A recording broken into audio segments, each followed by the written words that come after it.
Plaza Podcast. La Paella Rusa, con Lucía Márquez, Andrés Boix, Guillermo López y Marta Meneu.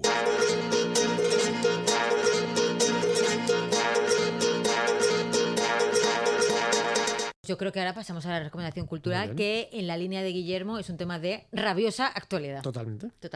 ¿De qué nos vas a hablar hoy, Guillermo? Pues el último libro de Robin Lane Fox, que es un historiador inglés centrado en el mundo clásico, sobre todo en la historia de Grecia, que es un libro titulado Homero y su Ilíada. Claro, yo tengo que decir que cuando dijiste tengo un libro de la Ilíada, no sé por qué en mi cabeza pensó que ibas a recomendar leerse la Ilíada. Yo recomiendo la Ilíada. Si quieres la recomiendo también, pero vale. Pero este es un libro sobre la Ilíada, con lo cual, evidentemente, que quiera leérselo tiene que leerse la Ilíada antes. Y a las fuentes a menos primarias. Conocer la historia, ¿no? Porque, o sea, es un libro, a mí es el típico libro del señor mayor inglés preocupado por el mundo clásico, por sus cosas, se toma una copa de Jerez, tal, y entonces se pone allá a filosofar y tal, y se siente como tal. Entonces, es un hombre que a mí me cae bien, porque el primer libro que me leí de él era un libro sobre Alejandro Magno, una biografía, que a mí me traumatizó, que la escribió, era su tesis doctoral, la escribió con 27 años, eso ya me traumatizó bastante, y luego me traumatizó, aunque yo la escribí antes, pero no sobre claro, un tema así, que y luego me traumatizó mucho más aún que su tesis doctoral consistió en recorrer el camino de Alejandro Magno. Eso sí.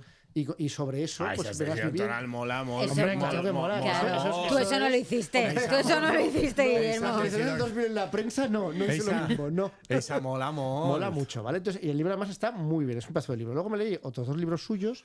Uno más que me lo ganaste tú, Andrés, El Mundo Clásico, que es el que tiene más fama. Ay, qué bonito, porque sois súper amigos desde hace un montón de tiempo. A pesar de este enfrentamiento antes de los Goya, del 47. Después del Plíñigo sois mi amistad favorita. Ya, pero la otra no es real. Espero que no acabe estar muy Plíñigo. No, era real.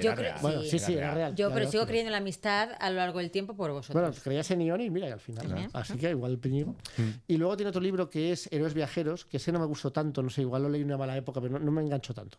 Y este me enganchó desde minuto uno. ¿Por qué? Porque os he dicho ya pues que el libro este de Alejandro Magno me traumatizó por lo de me recorro todo el tal. No como tú, Guillermo. No como tú, que estás en tu casa ahí, la comunidad de tu hogar, haciendo la tesis. Pero es que este empieza a contar es que hace un spin-off maravilloso. Empieza a contar pues, su fascinación por la Ilíada, como la Ilíada es un libro que está presente en muchos momentos clave de la cultura, como hay muchas historias en las que la persona que va a un viaje iniciático pues se lleva la Ilíada como único libro o salva la Ilíada, pues, cosas así, ¿no? Y como bueno, es probablemente el libro, uno de los libros más importantes, una de las historias más importantes del mundo occidental, ¿no? Es el mundo occidental. Entonces cuenta que él, claro, que él hizo el rito de Alejandro, que cuando visitó Troya, o donde se supone que estaba Troya, y solo que lo que mandan los cánones es que por lo visto había un templo, no sé si de Apolo o de Zeus, que entonces sí que estaba en pie cerca de Troya, y entonces él fue corriendo desnudo hacia el templo y luego dio una vuelta alrededor del templo de las ruinas de Troya. Es que los guiris, de verdad, los guiris pues como los ingleses en Magaluf, es un poco... De 65 años corriendo desnudo por Turquía, todo, me lo imagino.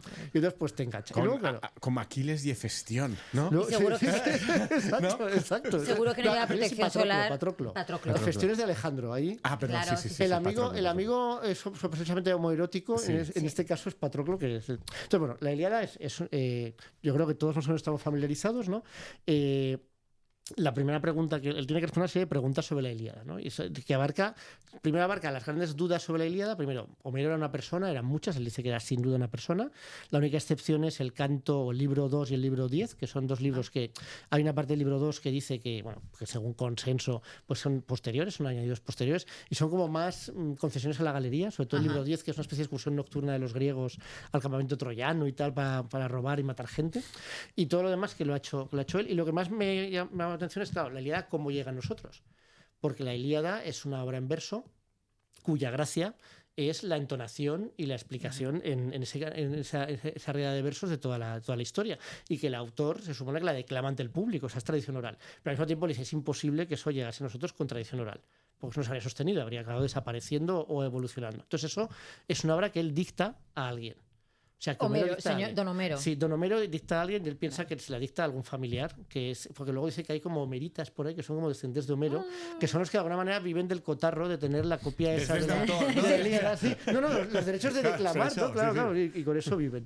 Y luego el tío se marca un capítulo que lo que más me gustó, en que se va a Homeros modernos y explica a gente que investigó en el siglo XIX y en el siglo XX rapsodas pues, en Asia Central. Por ejemplo, por lo visto hay un poema en Kirguistán que es el poema nacional de Manás, que es un poema que tardas meses en declamar, porque tiene algo así, la idea creo que tiene como, no sé si 12.000 o 14.000 versos, pero sí tiene como 200.000 versos, que no se acaba nunca. Entonces, luego cuenta que en Bosnia, en los Balcanes, pues hay también gente que declama poemas así, y entonces te cuenta la historia de un señor de 85 años que era el último hombre vivo que sabía declamar tal, y como el típico inglés de Oxford hace de homerita y copia tal. Y claro, entonces viendo eso, ves cómo funcionan los rapsodas que declaman, que tienen que improvisar y tienen que tener al mismo tiempo una serie de recursos rápidos para saber que todo, claro, es que es muy complicado, que la historia avance, dejar cliffhangers para que luego la historia tal, no cagarla, digamos, cuando cuentas un determinado panorama, que el panorama luego no sea distinto, y luego, claro, que es en verso.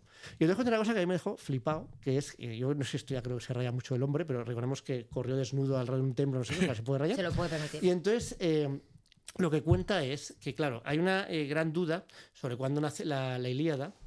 Dice que cree que se compuso en su versión definitiva, ¿no? Digamos, de ya ponerla al dictado en el año 750 a.C., que la Odisea, que todo el mundo tiene asumido que es posterior, es el 725. Yo soy más de la Odisea que de la Ilíada. Pues yo, mira, es que yo... Como más monstruitos. Sí, la Odisea es más historia fantástica. Más y luego está Ulises 31, que tú eso igual te pilló muy joven, pero una serie francesa rarísima de dibujos animados, que era el mundo de Ulises y de la Odisea trasplantado al siglo 31. No me consta. Una cosa muy marciana, ¿vale? Que salió en televisión española. Pero, Ulises, ¿ves? Andrés también está en el ajo. Pues aún así yo soy más de la Ilíada. Me parece como más, no sé, más auténtica como historia. Es que a mí lo de los monstruitos y tal no me lo creo. En cambio, que los dioses bajen ahí, ayuden y tal, eso lo veo como muy... Y lo del caballo también. El caballo no sale en la Ilíada. Ahora iremos al caballo. ¿No? El caballo es en la Odisea.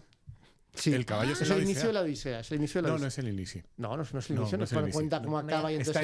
Está en Mitch. Es que en un momento lo cuenta, recuerda cómo él... Es un poco trampa, ¿eh? En dos partes diferentes de la Odisea. Es que la Ilíada no es la guerra de Troya. La guerra de Troya dura 10 años, lleva 10 años ya cuando empieza la Ilíada. ¿Y la Ilíada qué? Dura 10 días. Nada, la Ilíada es que Aquiles se cabrea. Con Agamenón, porque Agamenón le roba a la novia a la que había robado como esclava sexual y tal. Y entonces se cabrea y deja de luchar. Y entonces los troyanos, digamos, que tienen más empuje y parece que están a punto de quemar las naves griegas y tal. Al final Aquiles consiente que Patroclo, que es su gran amigo, tal, con la duda de ser... Su amigo entrañable. Sí, con la duda de si una amistad homoerótica o no. Con la armadura de Aquiles, pues digamos que infunda valor a los griegos. Patroclo se le va la pinza creyendo que es Aquiles en el sentido de que se cree más lo que es, y entonces Héctor se lo carga. Y entonces Aquiles, eterna venganza, se cepilla a Héctor. Y luego esta imagen, que es la más importante de la Ilíada, que Aquiles está ciego de cólera porque se ha encargado a su mejor amigo, no quiere saber nada. Luego Tetías está ahí profanando el cadáver de Héctor, dando vueltas con el carro con él, no deja que lo entierran, cosa que en la tradición griega es fundamental. Entonces, Príamo, que es un señor de 90 años con 50 hijos, insulta a sus hijos, dice que ninguno vale nada, que son todos una mierda, que lo único que vale es el que está ahí muerto, y se va solo al campamento aqueo, al campamento de los griegos, para intentar salvar. Y entonces para apela, recuperar el cadáver. Apela a la compasión de Aquiles, luego le da unos regalos ahí y tal. Sobornito también, pero bueno, antes la compasión, y es todo como muy bonito, como Aquiles primero está impertérrito y piensas que se lo va a cepillar al abuelo también, y al final no se lo carga, sino que y consiente y tal. Y acaba en el soterrar, ¿no? Arriba al soterrar que hay una tregua, y en esa tregua es cuando entierran a Héctor. O sea, que en realidad acaba en un cliffhanger también importante. Años después, no se sabe, muere Aquiles. Primero muere París, mata a Aquiles, tirándole, se supone, una flecha en el talón y todo esto. Y luego es lo del... ¿Y todo eso no sale en la Ilíada? No, la Ilíada son 12 días por ahí. No. Yo pensaba que era como la Ilíada, Guerra Troya, y ya la Odisea es... Así como la Odisea es 20 años de la historia de Odiseo y tal, esto no. Con sus monstruos, sus cosas... Pues tú fíjate el impacto que tiene en la tradición. Lo que pasa es que también cuenta en el libro, el libro es maravilloso, yo lo recomiendo mucho, el libro de este hombre, del señor desnudo, lo recomiendo mucho. Si has leído la Ilíada o si la quieres leer, pues te lees la Ilíada y luego te lees el libro. Entre las muchas cosas interesantes que comenta, él... ahora se me dio el santo. Bueno, da igual, entonces contaré otra cosa interesante. Es que se me dio completamente el santo de lo que quería decir. Estaves comentant que ara diries la història de per què és el cavall de Troya en la Odisea y no en la Ilíada, o eso no era. No, simplemente vale. que la Ilíada tiene un potencial enorme porque en apenas unos días condensa totes les passions hablando de lo que decía antes de que es una obra al dictado por parte de rapsodas y los rapsodas modernos y tal, que la Ilíada es una obra que solo cuenta unos pocos días, pero se infieren muchísimas cosas de la Ilíada porque eran de otros poemas que el público también conocía. Vale. Pues era como ver la tele, ver una serie, entonces tú conoces todo las referencias, en plan, contexto. estoy pillando esa referencia. Y aunque no hay ninguna mención al caballo de Troya en la Ilíada, todo el mundo que escuchaba la Ilíada también sabía lo del caballo. Claro, que acababa y sí. Es como que Tothom Codicea Montoya. Voy a contar 2 cosas más porque tampoco me quiero salir de madre, pero a menos muy bien, muy buena muy bien, introducción Montoya, la nueva Ilíada, la nueva tragedia. Esto estoy yo por dentro, que lo podría haber dicho Aquiles perfectamente. Bueno, pues 2 cosas, ¿vale? 2 cosas para que, por un lado, lo que decía el de tasar la edad de la Ilíada. Un factor para tasar la Ilíada es que se supone que se compuso en el alfabeto griego. No en el lineal B ni lineal A que había en la época micénica, sino en el alfabeto griego. ¿Cuándo se compone el alfabeto griego? Se supone que por el siglo VIII a.C. Pero ahí es donde este tío lanza lo que a mí me parece la teoría más descabellada y espectacular. Su teoría es que el alfabeto griego se creó para poder escribir la Ilíada. Porque dice que el hexámetro, o sea, como está, o el hectómetro, no me acuerdo cuál es el tipo de verso, es un verso muy difícil en griego, que por ejemplo siempre que hablan de Héctor es domador de caballos, porque en Troya eran todos domadores de caballos, pero dice domador de caballos porque es la manera de que todo cuadre en el verso. Pues dice es como aurora de dedos sonrosados. Sí, exacto. Siempre, tiene que ser siempre así porque es que así cuadra. Porque si no, no te da la rima, no te da. El alfabeto griego es un invento importantísimo, ¿no? Pues es el primer alfabeto fonético, que lo que hace es introducir las vocales, integrarlas y que las letras se correspondan con los fonemas. Y claro, ¿por qué ese alfabeto se crea? Él dice que se crea para que la Ilíada se pueda poner por escrito, porque es la manera de tener una representación escrita. Y ahora es una realidad de este hombre que estaba ya drogado. Pero como teoría aventurada está bien. Y luego me hizo gracia... Però sí és possible que potser siga no per a només la Ilíada i l'Odissea, sinó per a tots els poemes i cantars d'aquest estil. Sí, pero él se sobra y dice la Ilíada. Lo demás, tururú, o sea, la Ilíada y ya está. Pero sí, eso tiene más lógica, ¿no? Que será, evidentemente eso corresponde a una necesidad y esa necesidad tiene que ver con hacer una plasmación escrita de algo que tiene que ser oral hasta entonces, ¿no? Pero solo la Ilíada. Y luego otra cosa que se termina, aunque hay muchísimas más, y es un libro de verdad muy recomendable si te gusta el mundo clásico griego, te gusta la Ilíada, te gusta la mitología griega. Correr desnudo alrededor de templos. Correr desnudo o que gente te cuente que ha corrido desnudo alrededor de templos. Es que yo hubo un momento que dije, hostia, igual estoy yendo por encima de mis posibilidades en esto, porque el tío, claro, aborda la historia de la Ilíada desde muchos puntos de vista. Entonces veo un capítulo que es lo equino en la Ilíada. Digo, 20 páginas. Digo, hostia, me voy a chupar 20 páginas sobre los caballos en la Ilíada. Digo, sí, tanto sesmo estoy. Y luego dije, hostia, hasta este capítulo es de puta madre. Porque te recuerda historias que a veces me había olvidado. Bueno, aparte de que empieza a decir que los troyanos... Y que los caballos molan muchísimo. Bueno, pues nada, ya sabes. Empezamos ese capítulo, que tiene 20 páginas ahí de los caballos molan. Sobre el carácter divino de los caballos, que hay caballos que son divinos, que los caballos aparece como que acompañan los entierros, como que es la parte... Que en los caballos en realidad no tienen ningún papel en realidad porque nunca atacan casi nunca con el carro, sino que los héroes van en carro a la batalla y se bajan y entonces luchan y los caballos se quedan ahí al lado.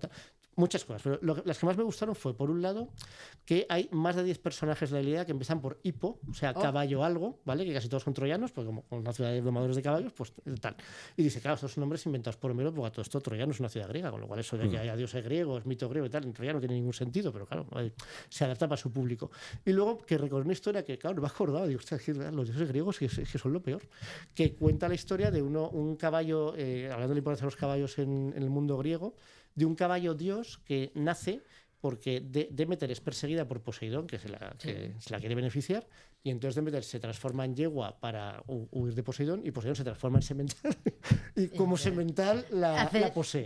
Y entonces ella tiene un caballo dios que se llama Arión, creo que se llama, que como aclara el autor, dice que era medio hermano de Perséfone, la hija de Demeter. Y entonces, claro, yo me acuerdo en ese momento y digo, y estos dos no eran hermanos, que sigan hermanos. Digo, hostia, es que los griegos, de verdad, jodidos griegos. Como dicen en una teoría peligrosa, jodidos griegos. Porque además todo te lo apañan con una violación. En plan, una violación porque me transformo en animal. Y pues me da igual, también. Y además es mi hermana y me da igual. Me da igual. Pues ahí está. Pues muy bien, yo creo que con esto podemos... Es por todo lo alto. Podemos dejarlo aquí, ¿no? El caballo dios Arión o como se llama. Los caballos molan, son lo más. Los caballos pues son lo más. Lucía, apúntate la referencia. Sí, tienes. Perfecto. Pues nada, personas payísticas y vosotros dos también. Nos escuchamos, nos vemos la semana que viene. Adiós. Adiós. Adeu.